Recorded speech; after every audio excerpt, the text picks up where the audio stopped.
मानव को मानवता की भलाई और सुरक्षा के लिए कुछ काम अपनी जान हथेली पर रखकर करने पड़ते हैं, जैसे देश की सुरक्षा के काम, महामारी फैलने पर बीमारों की देखभाल के काम इत्यादि।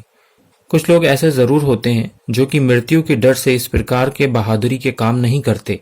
उनके लिए ईश्वर ने कुरान में बताया है, तुम जहां कहीं भी होगे, मौत तो तुम्हें आकर रहेगी, चाहे तुम मरने से बचने के लिए अत्याधुनिक तकनीकों और उपकरणों इत्यादि से लैस स्थान पर ही क्यों न चले जाओ।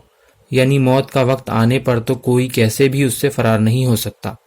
जो लोग दिखावे के लिए ऐसे काम करते हैं, उनकी मानसिकता के बारे में आगे बताया गया।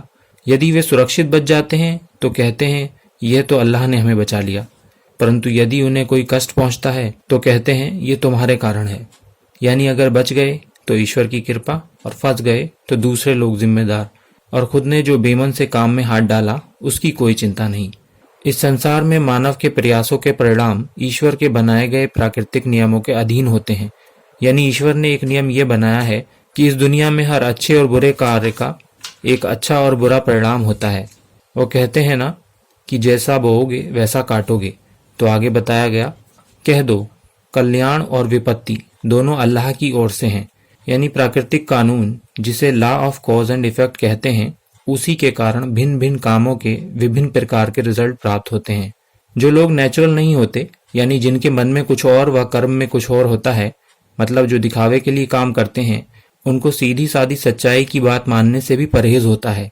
क्योंकि अगर उनको सच बात को समझना ही होता तो अपने आप को इस कपटाचार की स्थिति से बाहर निकाल लेते।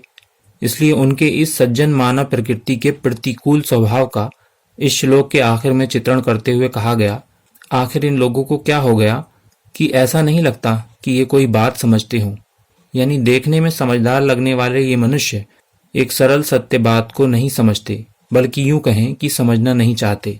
तो ये था कुरान के चौथे अध्याय के 78वें श्लोक का संक्षिप्त भावार्थ। जल्द मिलते हैं इस सूरह की अगली आयतों के अनुवाद और व्याख्या के साथ। अभी दे अनुमति। धन्यवाद।